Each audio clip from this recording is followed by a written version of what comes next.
Welcome back to Feature Fanatics, and for today's topic, we're going back all the way to the 90s, but not just 90s movies in general, a particular phenomenon of crime films, and that is John Grisham-based movies. That is our topic today, and joining us to talk about all these films is a Rotten Tomatoes approved critic who's a member of numerous critics organizations, including the Critic Circle, which I'm also a part of.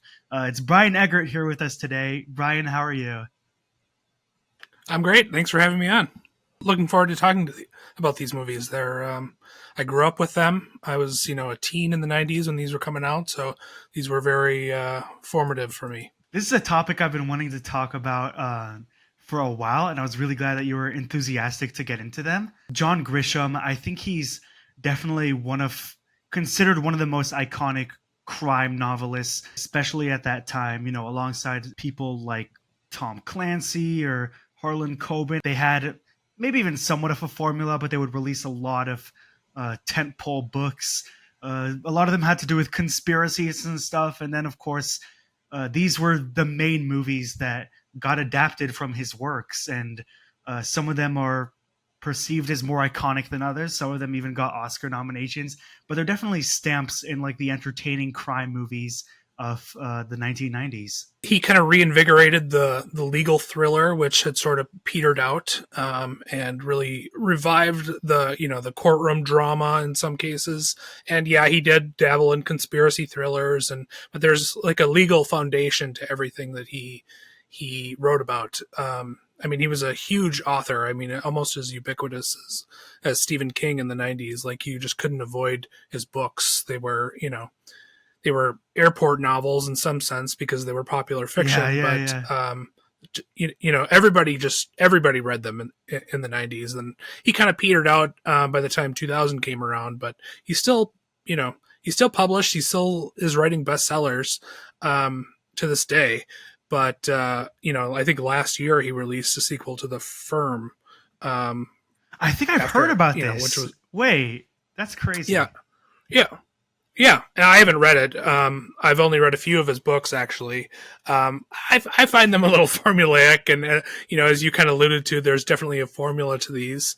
They're all kind of grounded in the same John Grisham morality that I think is pretty consistent throughout all of his work, and I find that really interesting, and in some cases problematic. Well, I think a lot of authors do have a lot of quantity over quality phases. I mentioned Harlan Coben, totally. Who is someone who he has at least 10 plus books that are the exact same, but I always got so engaged in his novels because they were really interesting reads, even if they didn't distinguish themselves from the others.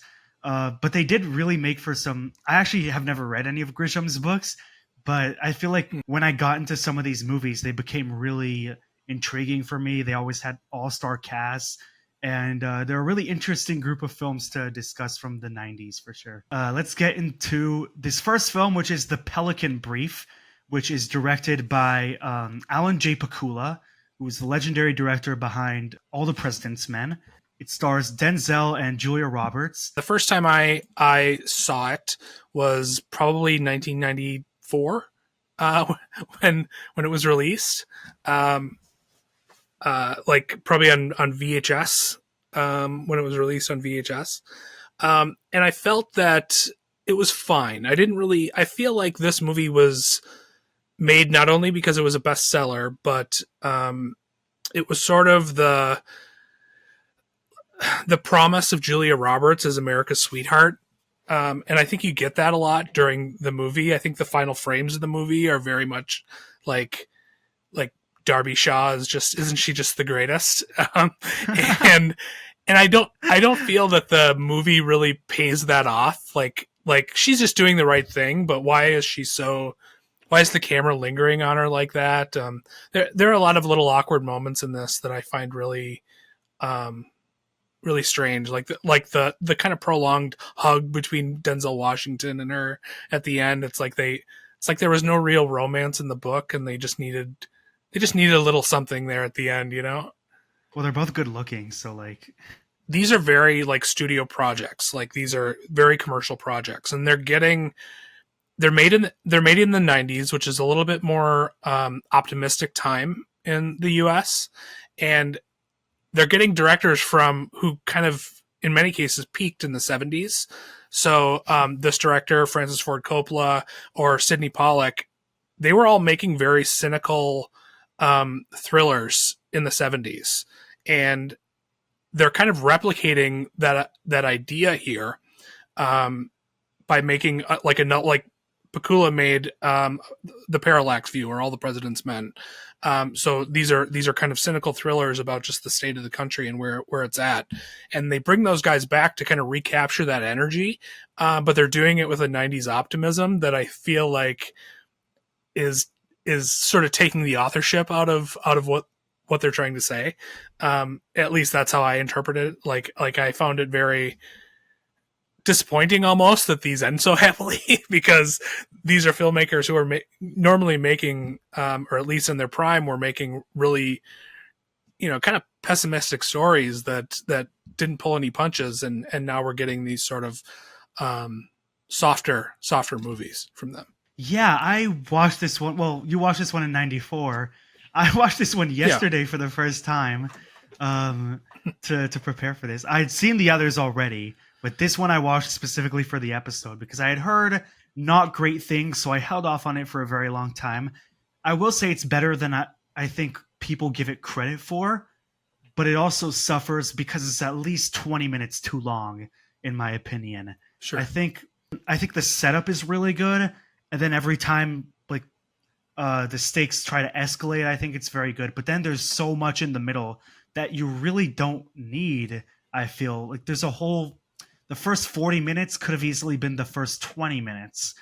Let's get into spoilers from now on if you're watching this and you haven't seen the Pelican Brief, but spoilers.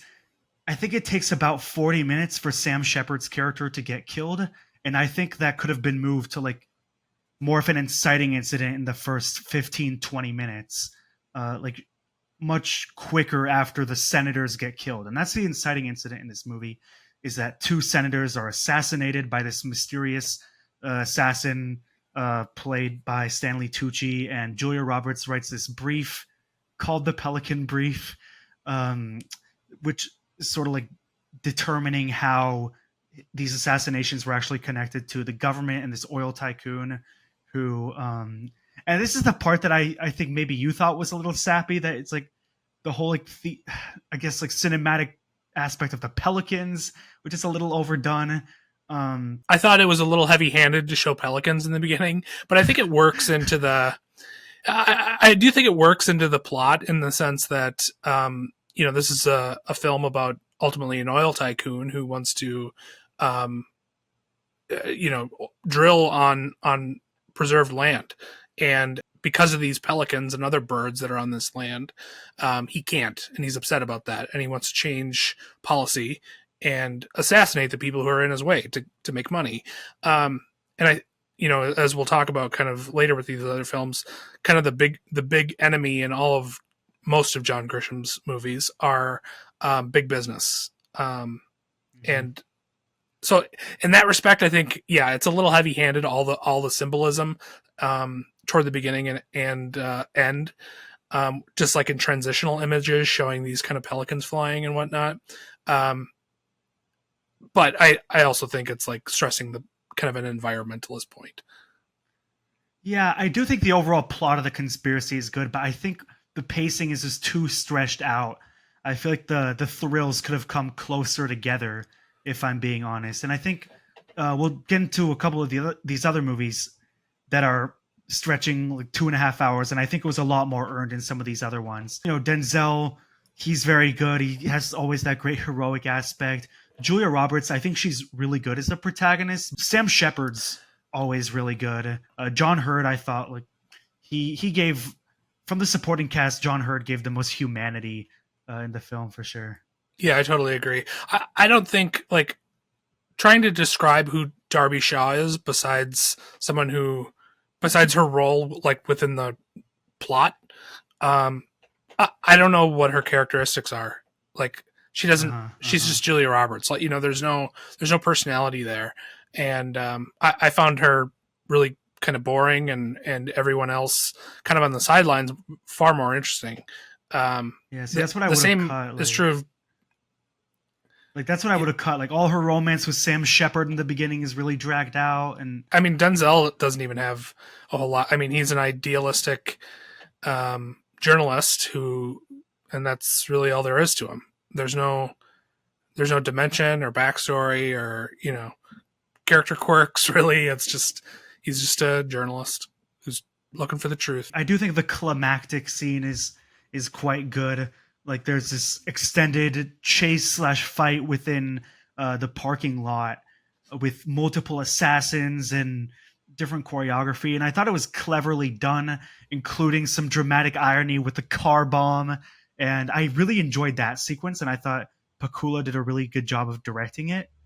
Um, but again, there's also shit. Who was Denzel? He has this one character that he's traveling with a lot. I'm like blanking on who John the actor Lithgow? is.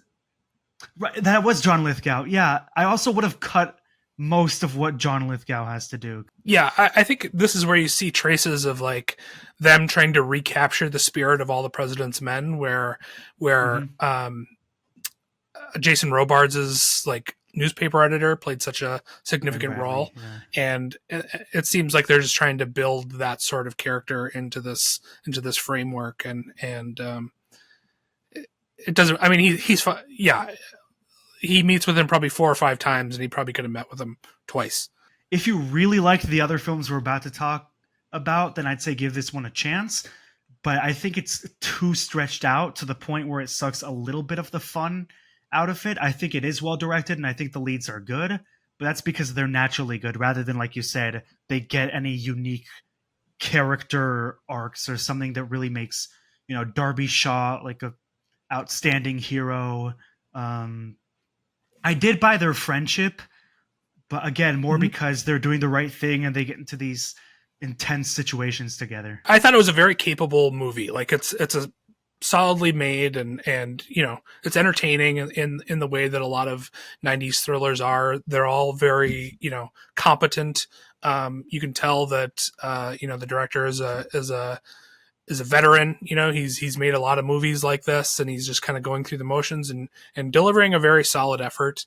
I think what kind of bugs me about this movie's ending and a lot of Grisham endings is there's just an assumption that justice will be done after the movie's over.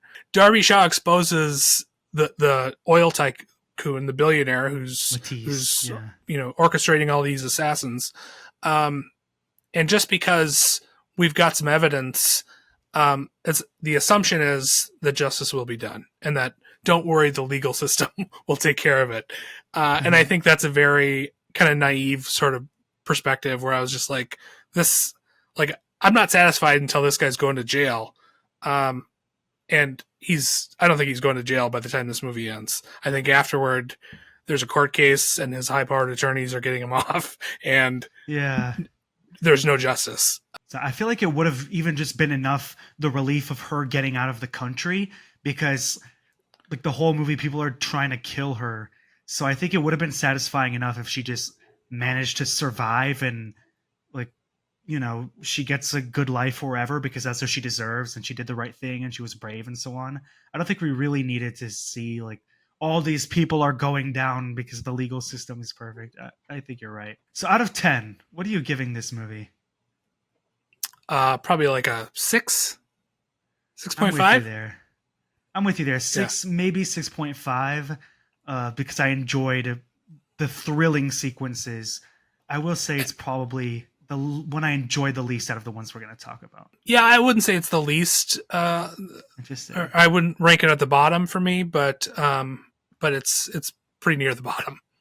I think I can guess which one is the one that you don't like, but we'll get into that later. Let's talk about The Firm, directed by Sidney Pollack, and Tom Cruise, Gene Hackman, Ed Harris. It's got a huge cast, and in this one, Mitch McDeere is a lawyer who's just, about to take the bar. He went to Harvard Law and he gets hired this firm led by Gene Hackman's character. And soon he realizes that this firm is actually the leading law firm to defend this very powerful mafia family in Chicago called the Moroltos. And so he's trying to balance doing the right thing versus, you know, not pissing off rich, dangerous people, of course. And he has his girlfriend played by Jean Triplehorn. And not to mention, this movie got a couple Oscar nominations, including Best Supporting Actress for Holly Hunter and Best Original Score. And the movie has a very jazz-like score that I think really stands out and gives this movie a lot. But overall, as a movie, first of all, what do you think? I really enjoy this movie. I think it's very similar to the Pelican Brief in the sense that it's, Sidney Pollack is a veteran filmmaker. He made movies about conspiracies and 3 Days of the Condor, for instance, and I think they're trying to kind of recapture some of that energy. As you pointed out with the score, I think I got caught up in just kind of the momentum of the piano at times, more even than I think it being like a Sidney Pollack movie. I think it's a Tom Cruise movie in the sense that this is like built around Tom Cruise at the time, who was just he's always been popular, but was so popular in the 90s. Like he was just a huge superstar. So yeah, I really enjoyed it. I think it's well made. It's there are a few issues with it, but for the most part, I've watched this before just for fun because I think it's a well made thriller. Yeah, I talked a bit about the pacing in the Pelican Brief. This one stretches 2.5 hours, and I really didn't mind it. I think you do feel the length, but to me, because this is a really great movie, it feels like an earned journey once you get to the end. Pollock directs it in a way where I feel like you can feel how big this city is and how much a crime can get lost within it, but also the shadiness of suddenly getting a big job with your dream company. I think the thrills are really good, and that slow burn is really earned once you get to that hour mark and he sits in the park with Ed Harris and he tells him the truth about the firm that he's working for because he's in the FBI. And from there, it gets even more thrilling. There's a lot of drama between him and his wife, played by Jean Triplehorn. Also, I love everything with him and his brother, played by David Strathairn, who's an ex-con. And I feel like that was a really good anchor for his character, too. And just a really interesting plot thread. Yeah, I agree. I really like that subplot. I think David Strathairn he can do a lot with a very, very little. He's a very compelling screen presence. All the people in the firm, from like Hal Holbrook and all the kind of higher ups that are running the place, they seem so earthy, and they've got their Memphis charm. And I really love Gene Hackman. I think Hackman does this sort of morally ambiguous type of character really well. He's a little devilish. He's got that little laugh that he does that's very Gene Hackman, that is a little scary and yet charming at the same time. And yet he's sympathetic by the end too, even though he's ultimately part of the problem. Yeah, I think as a thriller, it holds up really well. I love, for example, the scene with the cable cars where he's trying to get away from this assassin and he goes through so many things. Like you said, the score elevates so much of this movie and I think makes it stand out among films with similar premises. And Gene Hackman, I think this is one of the most memorable roles of this part of his career where, because, he was a leading man for a while, like the hero in things like The French Connection and Mississippi Burning. And then he had his villain phase like this in Unforgiven. And I really just love him here. Ed Harris also is just so entertaining in that role. He gets to like have a lot to work with here. Yeah, he's very intense, and his kind of confronting of Tom Cruise's character several times throughout the movie is really intense, and he's doing a lot with a little. That's kind of the one consistent thing about all of these movies is that even if their quality kind of varies, their casts are always outstanding, and I think this is one of the best ensembles of any John Grisham adaptation. Tom Cruise is like so stupid at times that I find it a little frustrating and embarrassing that his character is so stupid about just walking into what is obviously just a nest of vipers, and not doing like any research about their client list, or I don't know. It's frustrating that he doesn't that he joins that firm so quickly. Like, that's the part that I had trouble believing. Yeah, I think it's a thing of like, hey, he's about to get out of law school and he just hears this big name of a firm and he wants that glory. I feel like that's a very common theme with with legal movies. It's just the lawyer going after a lot of glory. I watched this around the same time where when I watched The Devil's Advocate. So my memory is even nicer to this movie because of how insanely stupid that other movie is. But I guess similar concept in they get welcomed into a big firm and it's more than what they bargained for. I actually wrote a review of Devil's Advocate last year and kind of rewatched this film, The Firm, in advance of that. And they're, I mean, identical plots. I think, the Yeah. Devil's Advocate was based on a book as well, a different book, but they kind of rejiggered the screenplay to make it resemble The Firm. And I mean, it's, aside from him, going from I think he goes from, as you said, Harvard to Memphis, and then in The Devil's Advocate he's going from, like, I think Florida to New York. They're really following kind of the Grisham mold for that. And you're right that there are certain points in The Devil's Advocate where it's just stupid. I think it kind of works in a way, but The Firm is obviously a better movie. I would be shocked if John Grisham had written The Devil's Advocate. But yeah, so The Firm, any final thoughts, rating, so on? Yeah, I mean, I think, again, I think this kind of puts the bad guys in a situation where justice will be done eventually off screen, right, after the movie's over. Like, you don't really, you just assume that they're going to get their comeuppance in the end. And to your point about Pelican Brief, it's enough that the hero gets away and, like, gets out of harm that, but for me, I'm like, well, this is a legal thriller. Is justice going to be done?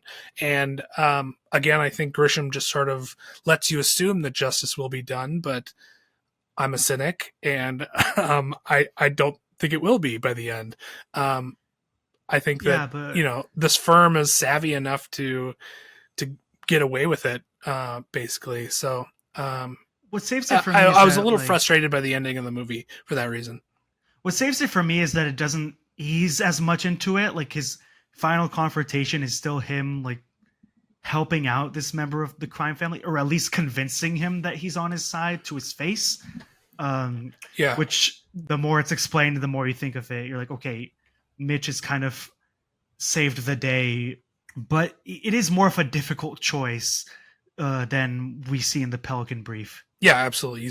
There's a lot more personal risk. There's someone in his life. That's one of the reasons that I prefer this movie, is that the relationship between Gene Triplehorn and Tom Cruise, I think, is there's some energy there and some passion there, I guess, and you get invested in their new life, and you hope the best for them. And when that's all threatened, For and sure. that marriage starts to kind of, are they married or are they just together? They're married. I can't remember. Yeah, I'm invested in their marriage and I'm invested in their success. So when that's threatened, I find that really compelling. Whereas, Darby Shaw is just there's nothing really to her.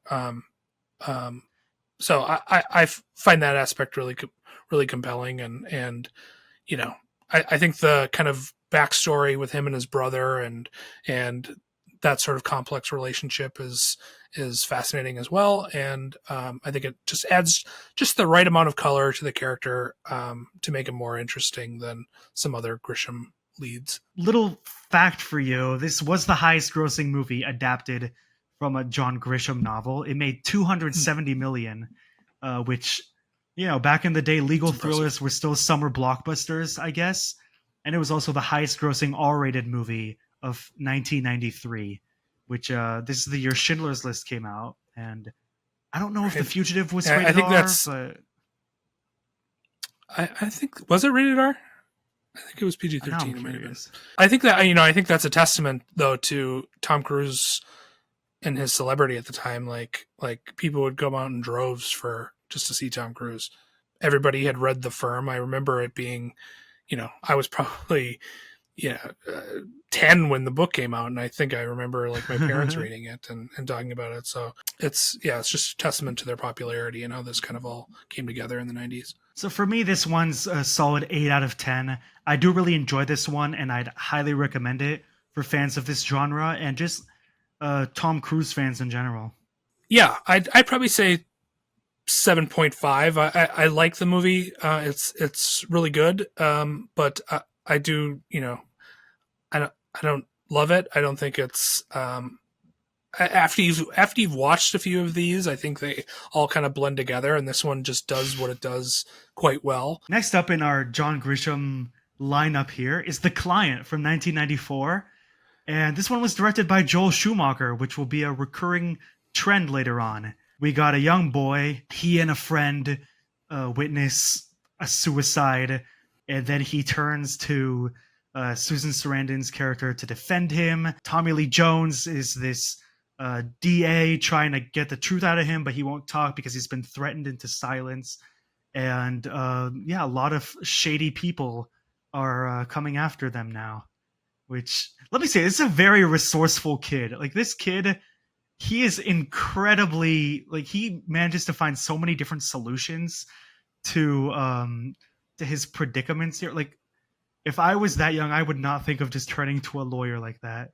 Just walking, like, shamelessly into her office. I think the kid is what is, or Brad Renfro, the actor playing him, is the driving force of this, and along with Susan Sarandon, I think just watching them do their thing is really enjoyable. The rest of the movie, though, I didn't really care for. I found it pretty rough at times. This is actually, I think, one of the better reviewed of the ones that we're covering today. Yeah, it's very well reviewed. In terms of like Rotten. It's got 80% on Rotten Tomatoes. And Susan Sarandon got nominated for Best Actress. Yeah, and she's really charming. I don't know that it's maybe it just speaks to that year in film or something like that, but I don't know. I think she's been a lot better. I don't know. I find all the stuff with the local mob to be like unintentionally funny. Anthony LaPaglia, who's constantly going around in these flashy suits with no undershirt on, Is that it? is a little embarrassing. Like, I find him to be not really intimidating and more just like absurd. I just don't think he sells the intimidating mobster thing very well, and so I never really buy that aspect of it. No, I'll agree with you. Anthony LaPaglia is kind of terrible in this movie, and I know that he's supposed to be the bratty mobster's son, nephew, something like that. But I didn't enjoy it. Everyone else, though, I really liked. Like, even down to Will Patton, I thought was great. Susan Sarandon, I thought she was excellent. I do think this is one of her better turns, probably. I know she won the year after that for Dead Man Walking, which I saw a couple weeks ago and I thought was a great movie. And so her dynamic with Brad Renfro, is really good because she almost like holds him to the standards she would a colleague. She like demands his respect, but she also like knows that he's a kid and this is all so much for him. Mary Louise Parker, I thought, really is a scene stealer as the mother. I think she has a lot to work with, and she was really good. Tommy Lee Jones, even as a sort of savage attorney who cares more about getting his job done than this kid's feelings by far. Ossie Davis as the judge, I absolutely loved because he's empathetic towards the kid, but he's also like, I got a job to do here.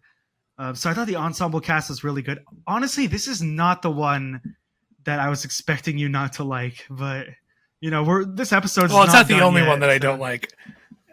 Oh, okay. So maybe my prediction's still right.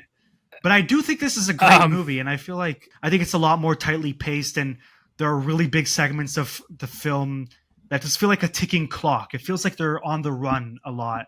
whether it's just the kid having Sure. to get out of certain situations, or then Susan Sarandon is having to go on the run in order to protect the kid. I was also very saddened to find out after I finished the movie that Brad Renfro had passed away young, because I had only Yeah. heard about him when I saw the movie, and then I found out that this was probably his most famous performance. Yeah, he was in a few other things, but I think he and I are maybe like the same age or something like that, or were the same age. So I remember like reading about that when I was, He a was born kid. in '82. Yeah, I was born in '82. So I identified with him as a kid when I saw this in the '90s, and when he died, yeah, I was like, oh, geez, life is short. Um, so yeah, it's a tragic, but not all that unexpected, given how Hollywood sort of chews up child actors and spits them out. There are things that I like about this movie. I don't hate it. I think it's competently made. I don't think there's much like, as is the case with a lot of Joel Schumacher films. I don't think there's a lot of, especially in the first part of his career, first half of his career as a director, he's creating a lot of like competent studio projects without much style or perspective. There are certain scenes that I think really crackle in this movie, like when Tommy Lee Jones and his sort of whole legal team are starting to interrogate him without anyone present. That's a really clever moment, and then Susan Sarandon comes in and sort of catches them in what they were doing. I loved that scene. I think that's maybe my favorite scene in the movie.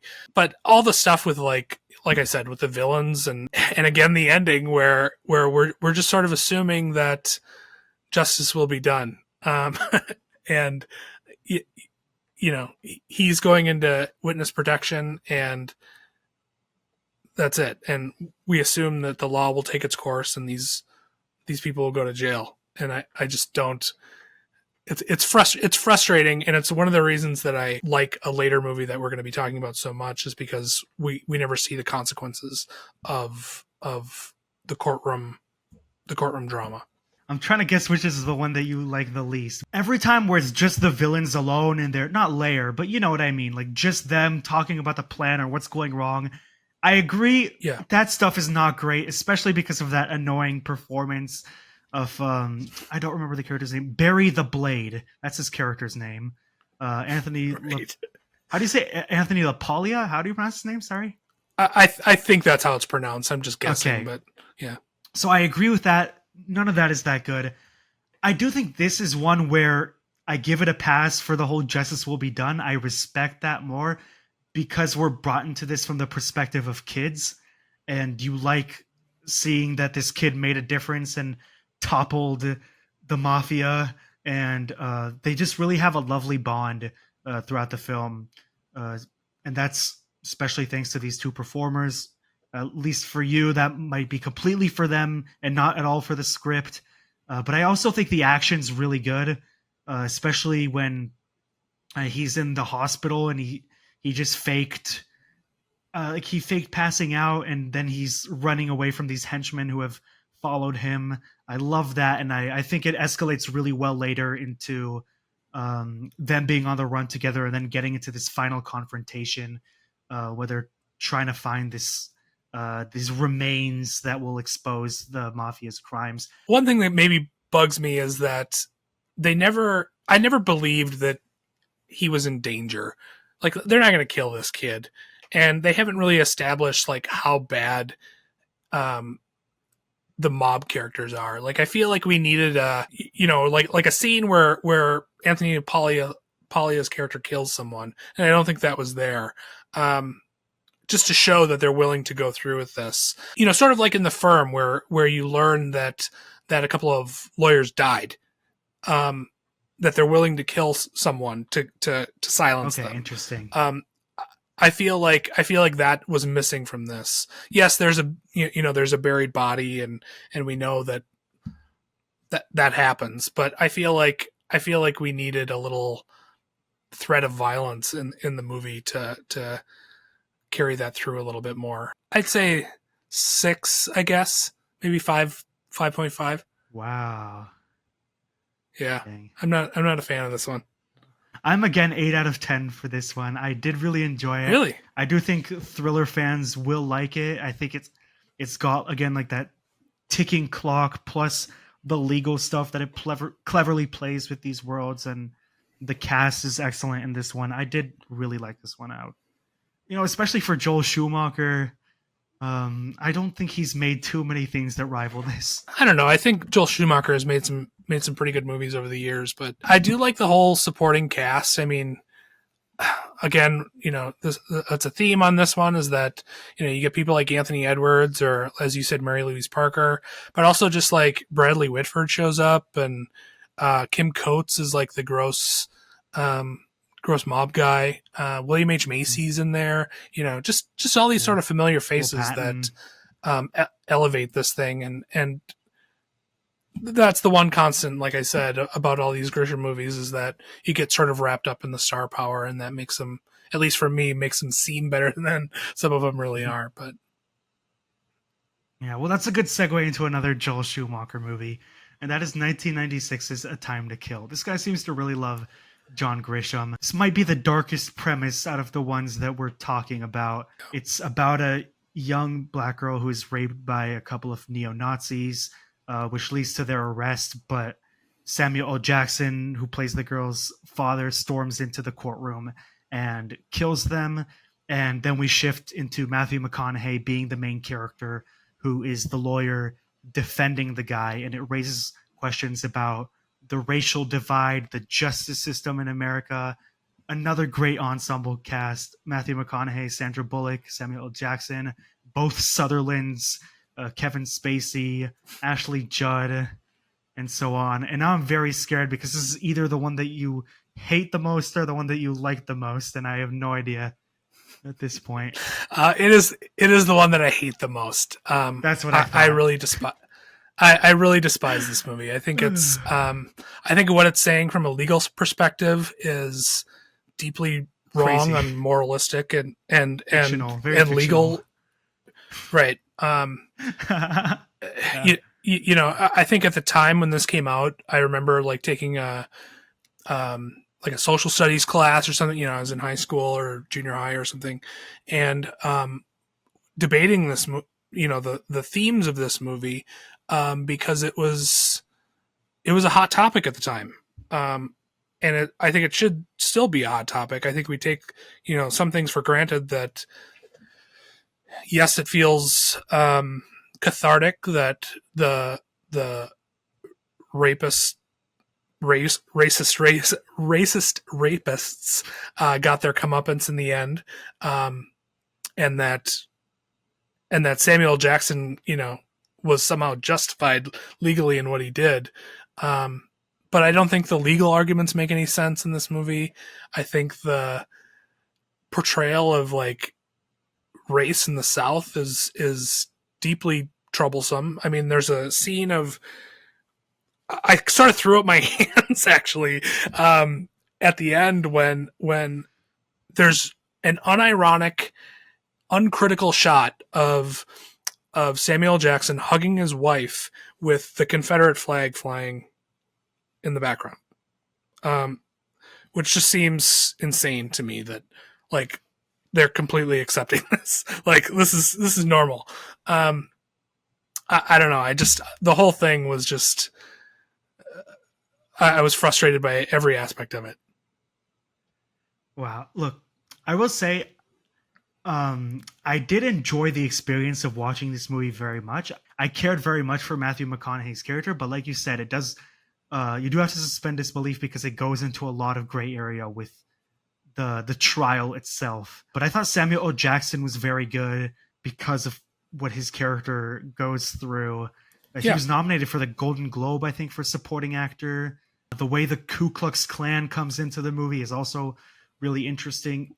Again, I'm not comparing it to like movies that had a lot more to say about that kind of theme, like Black Klansman or Mississippi Burning, but I was engaged because of the whole trial aspect and the way like the politics of the time were playing into it, even though it's not a movie where the messaging can or should be taken literally. You're right that many of the performances are great. I think Samuel Jackson does a really good job.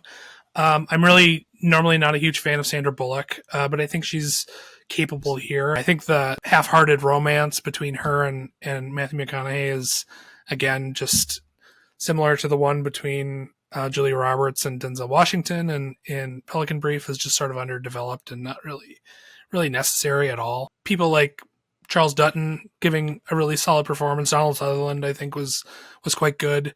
Kevin Spacey, say what you will about him, but he plays this sort of smarm well. He does this kind of gross, overconfident character. Really, that's sort of his thing. If this were real law, and of course it's not, it's a Hollywood movie, but if this were real law,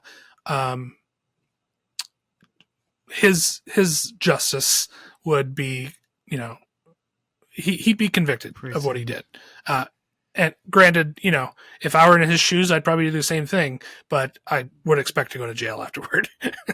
The fact that he does get away with it could be seen as cathartic from a viewer standpoint, but because this movie's trying to be very grounded in reality, you're like, okay, wait. I do think it's a very interesting dilemma, and it's an excellent premise for a film, and I think as the movie keeps going, I was just very locked into what was going to happen, and how it was going to resolve itself, because it just kept escalating. And I really liked that about it, especially McConaughey's internal struggle. And again, whether you should sympathize with Samuel L. Jackson, I think it would not hold up today, given like people being a lot more sensitive and aware with the nuances of politics and racial dynamics. But for a 90s film, and for like a nail-biting court film, especially one that's 2.5 hours, I found that the runtime really worked for me, and it was a really like thought-provoking ensemble piece. But like you said, as it goes on, I had to suspend some disbelief, but I did feel like I enjoyed it by the end. The movie intends to give you catharsis based on how, the music is very uplifting at the end. There's not a question of, but did we really do justice, or should this guy really go free? The movie doesn't raise those questions, and the viewer may ask themselves those questions, but the movie, right, it should have. And I think there's, if you look this up, I mean, there's a lot of protest about this movie in certain circles where this is a movie that's essentially saying like capital punishment is fine, because all Samuel Jackson did was carry out the letter of the law, right? He just took justice into his own hands, and we're rewarding him for that by the end. Those guys deserve to die according to the morals of this movie, and he did that, and now he's free. So good, he can go home to his family. Great. No problem. Everybody sleep tight tonight. But the reality is the moral, at least from my perspective, the morals of this movie are all messed up. I think it should be morally ambiguous. They should raise more questions about what's happening and why it's happening. And I think that it's one of the reasons that Sandra Bullock's character feels so underwritten, is because why are we trying to get this guy off for insanity when clearly what he did was not that. He was not temporarily insane. It's premeditated, and she never raises those questions. She should be the person at the end who's raising questions about did we do the right thing? What does this say about about the justice system, and because there's a lot of movies there are that larger play with questions that really here. Effectively. I do think at that point, you have to draw back and not take it literally. I think this movie would have gotten so much blowback today because, like you said, it's all vigilantism equals good, or so on. I think it's sort of this triumphant moment where It's like he's free, and then they're like, "Look at our kids. We're playing together. You said our kids would never play together. We solved racism, basically." You know. Yeah, right, right. Yeah, the whole. I mean, that's a whole other element of it. That like this is basically just putting the South on trial, and okay, by the end, we've like you said, we've solved racism, and that's typical of so many '90s movies that are just, I think, infuriating. Um, and I understand your point that it shouldn't be taken literally, but this is what the movie wants us to. The movie wants us to think this way. It's it's presenting its story unironically, um, and those ideas are there, and I think, and this is one of the reasons that I really despise it, is because it's so uncritical of what's happening, and it's so earnest in its story that I have to take it literally because it's being literal, and its perspective is so warped, in my opinion, that I honestly, like, by the end, I couldn't believe what I was seeing. Yeah.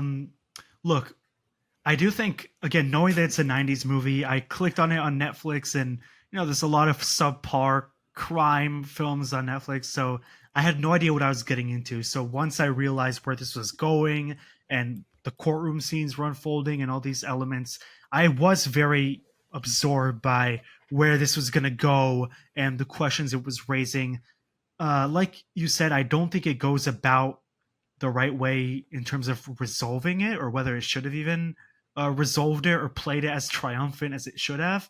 But I think McConaughey has some strong moments, including a monologue that he gives at the end. Or it's not as smart or satirical as it truly believes it is. Like, it does think it's a very monumental commentary on race relations, for sure. There is a reality where it's like he goes free, but then you sort of have this question of, like you said, Sandra Bullock. Well, what have we done here? What's the precedent we set here? A little Right. murkier, because the whole dilemma, it's trying not to present easy answers, but then at the end it's like, yay. So I don't know. For me, overall, I would give this film, for the way it's made, still I'd give it a 7.5. I think it's not as good as the other films that we talked about, but I do like it more uh than some. I would probably give it a 3. I think Wow. the production values Yes. are in terms of like a competent studio movie from the '90s. It's yeah, it's a competent movie. It's decently made. There's a lot of big stars in it. I just hate everything that this movie is saying. I don't have to agree with the movie to appreciate it, but I think that this movie is just, it's presenting the simplest possible version of this story and not treating its audience intelligently whatsoever. I wouldn't go that far, but I see where you're coming from. It is, like you said, a very studio approach to it. But I think this next one we'll agree on a lot more.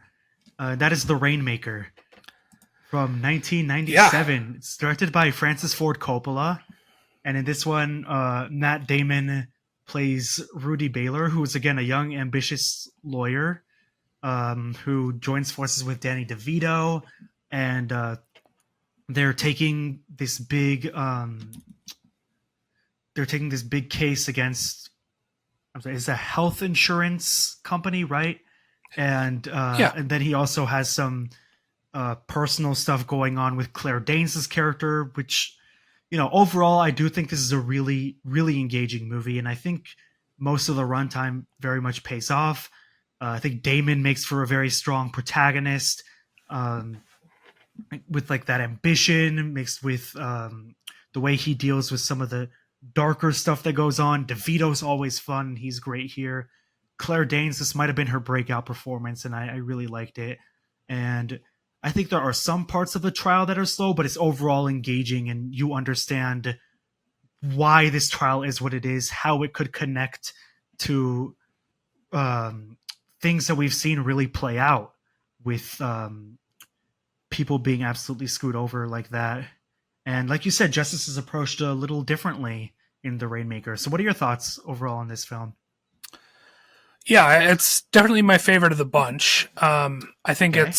it's interesting in that similar to the Pelican Brief and the Firm, they kind of got a 70s maverick director to direct a studio project, and it kind of vaguely aligns with what he used to do in the 70s. So, Coppola made like The Conversation, sort of a paranoid thriller, that and he also made movies like Tucker, A Man in His Dream, that are all about sort of the system eating people up, or the desire to not sell out. And I think that's really what the Rainmaker is about in Yeah. the end. His desire to not sell out the main character. So in that sense, it's very much a Coppola movie, even though it's like a studio project. I think it's really well adapted. Coppola adapted the screenplay himself, and then he had Michael Hare script the voiceover narration, which is, I think, really normally, kind of voiceover is sort of poo-pooed in movies, but I think it can Hmm. work. And Michael Hare, he also wrote the voiceover for Apocalypse Now, and Wow. so I think that really drives the story in a way, and sort of connects all these threads that are going on that you mentioned. Um, and like you said, I think Matt Damon is excellent in this. I think, again, the supporting cast, like Danny Glover and Claire Danes, is quite good, and Danny DeVito is excellent. All these supporting actors are doing great work, and the story, I think, my complaint through all of this has been, um, we never see justice done, and I feel like this is the only film, um, even out of the ones that we're not talking about, where justice is done in the courtroom. And it's easy to hate a insurance company, uh, and to see them get their comeuppance in a Grisham story, within the text, is really exciting. He always makes stories about where kind of the enemies are like a corporation, or an oil tycoon, or just these entities that are corrupt, and finally we get to see them get punished, and they go out of business, and that's really fascinating, and really cathartic, more than any other one of the movies that we've talked about. Compared to the Pelican Brief, in this one, the big bad is a lot more tangible for the audience, and you understand why they're bad, the pain that they've caused, and why they deserve their comeuppance, and what that comeuppance could look like. Um, and you also get that feeling, like you said, that Matt Damon's character is not making a lot of money. There's a lot at stake for every case, every day he spends at work, because lawyers, especially an up and coming one like him, they don't get paid great. Or DeVito's especially, he's not necessarily a public defender, but he almost comes off as one, because he's not the best, but he's very like he's so entertaining in that. I also just found out John Voight got a supporting actor Golden Globe nomination. Yeah, I think one of the more broad things or one of the things that I really don't like about it is John Voight's performance. I think he's so You don't like broad it, and okay? sort of over the top. I think he's, I don't know, putting on putting a little too much behind his performance, whereas everybody else is sort of um, lower key and less colorful. I just, his Fair, fair. expressions of like outrage are so cartoonish to me. So that was the one of the few aspects that I didn't really work for me for this movie. Probably the more emotional arcs of his film are this kid Donnie Ray, who needs a bone marrow transplant but is denied, and eventually his death is sort of the emotional push for why you really want to see them win the case, which I thought was very effective, especially because you see the toll it takes on his parents. And then Claire Danes' character, which I think the relationship works quite well. Um, Mm-hmm. Even though you could see him a bit of like her sort of not knight in shining armor, but sort of like he's a lot more capable, and she comes to him for help a lot. But then she also like saves him really in his career by taking responsibility. She doesn't get any consequences, but I do think the scene where he ends up killing her abusive husband or boyfriend, and then she tells him to leave and takes the blame for it. I think is a really strong scene in pretty much the very middle of the film. Coppola knows how to put together a movie, and it's very technically well made. I think the bookend shots, I think there's one at the end, but like the idea of sort of being in the Shark Tank with other attorneys. As I mentioned before, I'm a bit of a cynic, so I think viewing the law as a Shark Tank and the healthcare system as being a Shark Tank, and just kind of wanting Matt Damon's character wanting to step out of that tank in the end, and not be involved with it is a fascinating perspective that I agreed with and found really sympathetic. And I think everybody, if you've ever had any sort of healthcare issues or had to file a claim or, even gone to the doctor and got 4 notices in the mail afterward, can feel that frustration of that family, dealing with the kind of crappy insurance company, and everyone in the audience, I think, wants to see that insurance company get it in the end. And when they do, it's so satisfying. When you watch movies like A Civil Action or Dark Waters, where there's a company that's like screwed people over with health and can, pay their way out of any sort of responsibility. I think it's that similar justice. So we talked a lot about your frustration with these endings and the justice comes at the end. Could you talk a little more about why this one is the most satisfactory for you? Grisham has a faith in the justice system that I find really frustrating. And like I said, he's assuming with these other movies that justice will be done. And he's coming from a very moralistic and conservative place, an idealistic view of the justice system. And there's no moral ambiguity to his work. I feel that he's doing the audience a disservice and not treating them, I think, with the reality of the judicial system or the justice system, by portraying things like that. And I think you see, at least in the Rainmaker, you see that, yes, the case was won, but all they did was file bankruptcy and nobody got a payday. So it ends with like this note of cynicism that I respect, because it seems actually kind of realistic in Grisham's work. And it seems like, we're dealing with the reality of the healthcare system, which is that there are some bad actors out there, and they're going to do bad things occasionally, and you're not going to get paid, and you're not going to get your settlement, and justice won't be done. And in the end, you'll kind of feel a little empty because of it, to the point where Rudy Baylor doesn't even want to practice law. He just dips at the end. Yeah. Or he goes to teach law, basically. I would ultimately give this one an 8, but now that I feel like I'm going to give this an 8, I think I would bump the firm up to like 8.5 probably, because I don't think they're all necessarily equal. But anyway, I do think this one is, like you said, strongly done, and it's not in the running for like best Coppola movie that isn't The Godfather or something, but it's a strong one in his filmography. I've seen worse from him. 2 hours and 15 minutes for that long of a movie, I think it flies by.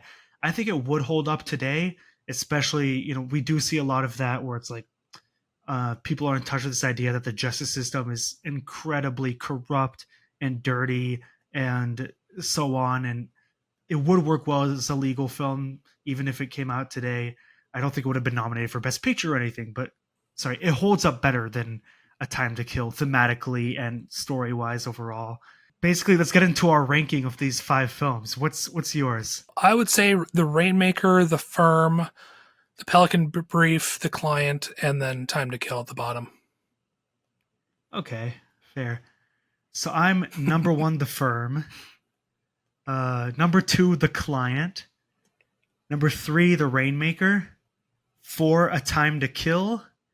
And 5, Pelican Brief. All right. Pelican Brief is the only one where I would say, like, whatever, you can skip that one. Like, if you really liked all 4 of these movies, like a lot more than Brian did, then give Pelican Brief a shot. But it's, in my opinion, the weakest one. I do want to quickly mention that the Gingerbread Man, which is a is a film that came out the year after the Rainmaker, and sort of signaled the end of like this 90s John Grisham phenomenon that was happening. It kind of bombed at the box office. I think it holds up as one of the better films of this era, or of this thread. Really? So if you haven't seen it, check it out. It's directed by Robert I have Altman. not. Unlike these other movies, I think there's a lot of moral ambiguity in the Gingerbread Man, and it doesn't have sort of like this. One constant among all these movies is that early on they set up the conflict, and whatever that conflict is, and then the whole movie you spend resolving that conflict. Whereas the Gingerbread Man kind of ebbs and flows, and there's no real one conflict. So I think it's a real interesting counterpoint to the movies that we talked about. And so if people are still interested in more John Grisham movies, I would highly recommend that one. I'm very interested in this now because I've actually never heard about it before. Apparently this was based on, I'm reading it now, a discarded manuscript by John Grisham, but that just makes me even more curious. Like, it sounds like a movie that was, from what your description is, that like took a bigger swing.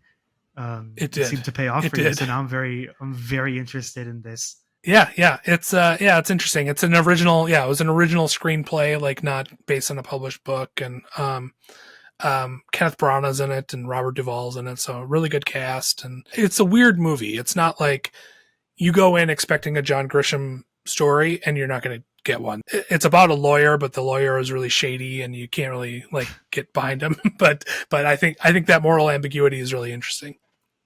You're making me even more curious now. I do want to check this out now. But anyway, this has been great to talk about. A lot of conflicting opinions, more than I expected, but always welcome on here. And I was glad to hear your takes on all of these. Brian, where can we find you online and on social media? I'm at Deep Focus Review on Instagram and Twitter and Letterboxd. And then my website is deepfocusreview.com. And then I'm also, you can follow me or find my reviews on Rotten Tomatoes as well. Awesome. And let us know what you think of these films, who you agree with more. Drop your ranking of these 5 films, which ones we left out. I know these are not all the John Grisham based movies. And stay tuned for more fun stuff here on Feature Fanatics.